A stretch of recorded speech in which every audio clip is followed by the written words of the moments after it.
உனக்கு ஏற்படுத்தின சூழ்நிலைகள் நினைவு இருக்குது? ஆமா, அது கண்டிப்பா என் நினைவுல இருக்கு. நான் நன்றி சொல்ல வேண்டிய தேவன் நீங்க தான். உங்களுக்கு தெரியுமா, எனக்கு எது சரியா தெரியலனாலும் ஆடுங்க மாதிரி நாங்க சுத்தி திரியறத பார்த்து நீங்க சந்தோஷப்படுறீங்க. நாங்க தெரிந்து கொள்ளப்பட்டோமா இல்லையாங்கிறத தீர்மானிக்க முடியாத நிலையில இருக்கோம். அதனாலதான் ஈடன் பக்கத்துல எல்லாமே இங்க இருக்கு.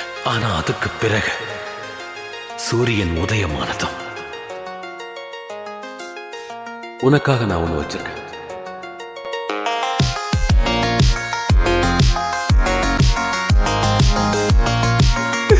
உன் தலையை உயர்த்தி பாரு.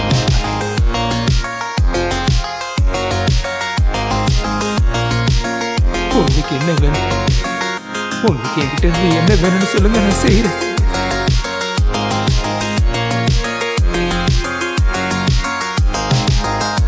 என்னை தேவை.